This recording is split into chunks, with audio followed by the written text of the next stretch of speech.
Hi, everyone. Hello. In the last segment, concentrating on Luke 24, the last chapter that Luke wrote in his gospel, we saw that Luke leads us to the right question. How to identify the true religion, how you can identify the true religion, is the wrong subject and the wrong question. What is the right question? Well, Luke 24 plainly indicates it's about Jesus.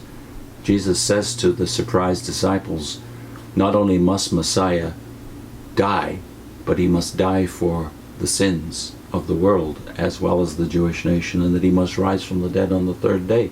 That's the gospel. And then repentance and forgiveness of sins is going to be preached in his name, beginning from Jerusalem but on to the ends of the earth. And then it's no surprise that in Acts that subject is taken up and expanded in the first chapter of Acts. But before we go to Acts, just want to add one more thing from the Gospel of Luke.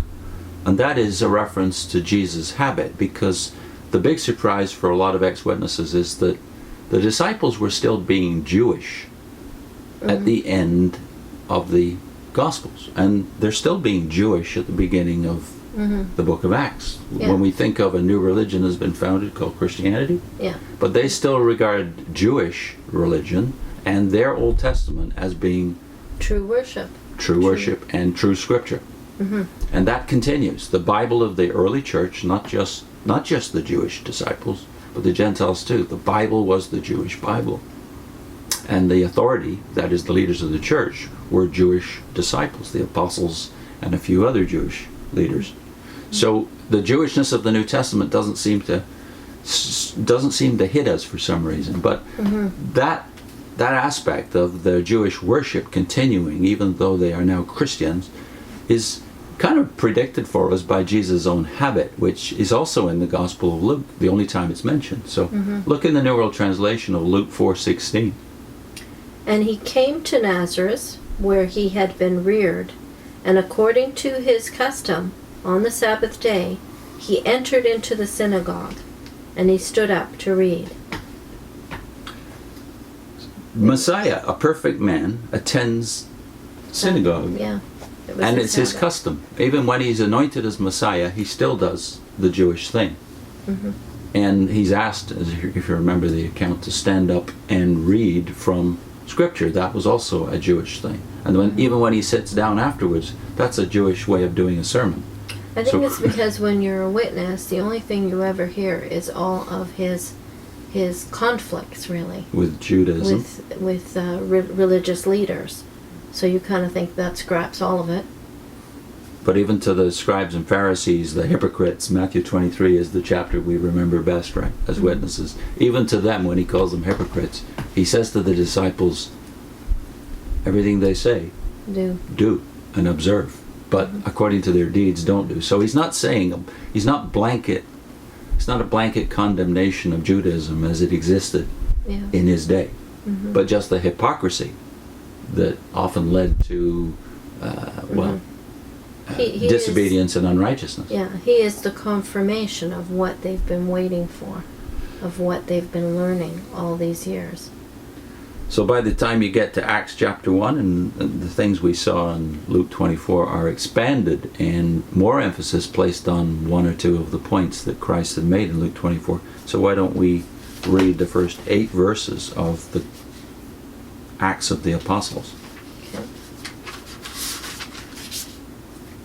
The first account, O Theophilus, I composed about all the things Jesus started both to do and to teach, until the day he was taken up, after he had given commandment through Holy Spirit to the apostles whom he chose. To these also, by many positive proofs, he showed himself alive after he had suffered, being seen by them throughout 40 days, and telling the things about the kingdom of God. And while he was meeting with them, he gave them the orders, do not withdraw from Jerusalem, but keep waiting for what the Father has promised, about which you heard from me. Because John indeed baptized with water, but you will be baptized in Holy Spirit not many days after this. When now they had assembled, they went asking him, Lord, are you restoring the kingdom to Israel at this time? He said to them, It does not belong to you to get knowledge of the times or seasons which the Father has placed in his own jurisdiction. But you will receive power from the Holy Spirit, when the Holy Spirit arrives upon you, and you will be witnesses of me, both in Jerusalem and in all Judea and Samaria, and to the most distant part of the earth.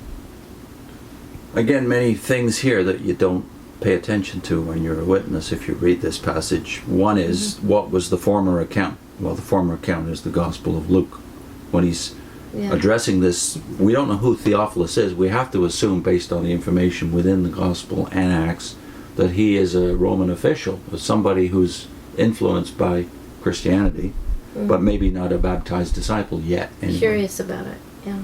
So Theophilus is someone of importance that Luke is addressing, and he's acknowledging that there's another account before this that we associate with the Gospel of Luke.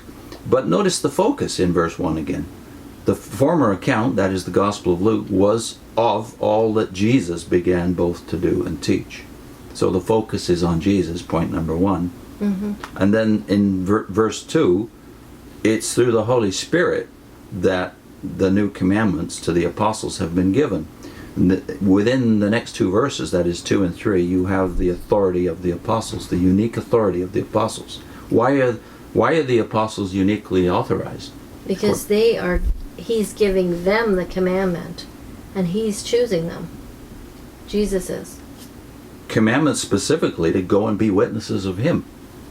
To whom he also presented himself alive after his suffering by many infallible proofs, being seen by them during 40 days and speaking of the things pertaining to the kingdom of God. They can witness to his resurrection. They witness with authority. Now, if you read the rest of the chapter, which we won't do today, if you read the rest of the chapter, you realize they have to select the 12th apostle to replace Judas. And the authority is vested in these things we just read, namely that they have to be witnesses of his suffering and his resurrection. That qualifies you according to, again, things Jewish. The book of Leviticus says according to 2 or 3 witnesses, and it looks like the early disciples, in order to have legal authority for witnessing publicly, had to have the authority of, well, there had to be multiple witnesses for one thing, not one. And even the aspect of, we'll get into this in another video maybe about 1 John, where John says, that which we have seen with our eyes and that our ears have heard and that we have touched with our hands. There's the 2 or 3 witnesses that so even every individual has. It gives a very different idea to the word witness. Yeah. You know, as Jehovah's Witnesses, you think it's just about speaking. But for them, it's about something they saw that they can testify to as bona fide witnesses of an event and of a person and his teaching, and they were there. You never think of this when you're a Jehovah's Witness, that the word witness itself is a technical word, and its usage here is Jewish.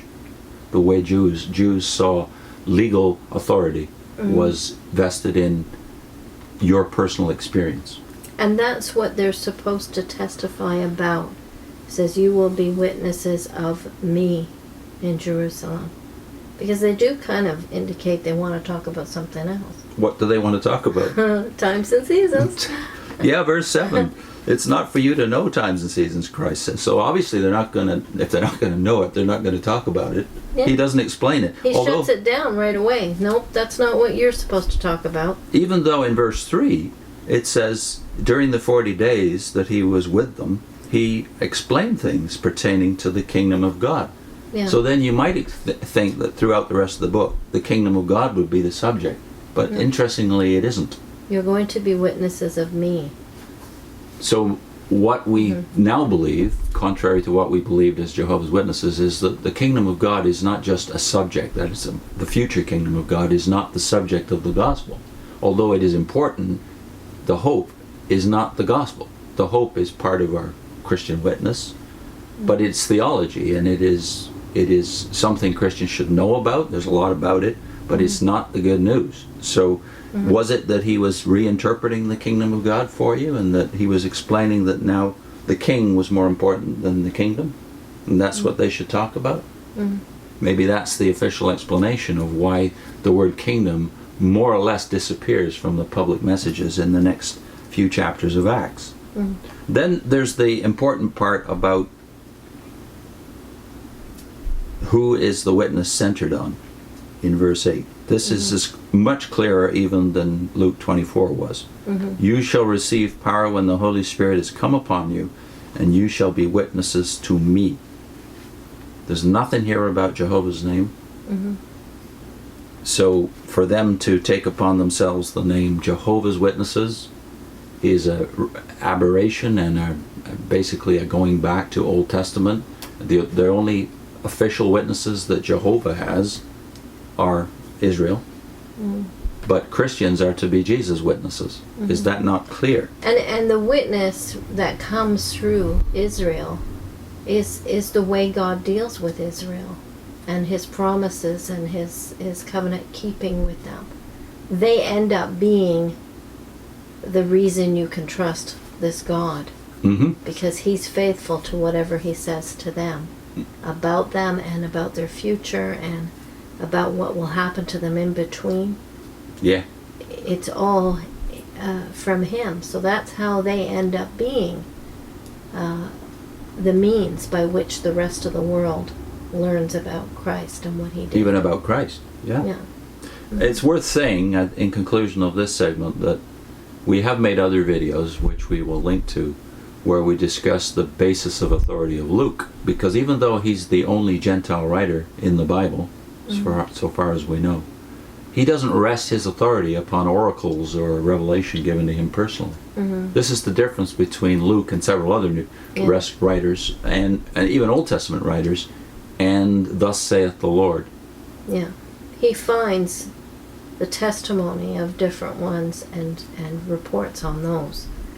Yeah, that's a distinction I wouldn't have thought of as a witness either, namely that Paul remains true, that God gave Israel, even unbelieving Israel, the oracles that he has not given to any other people. That thought is not original to Paul. He got it from the Psalms. It's kind of implicit in the entire Old Testament. God has not done this for any other people, the Psalm says.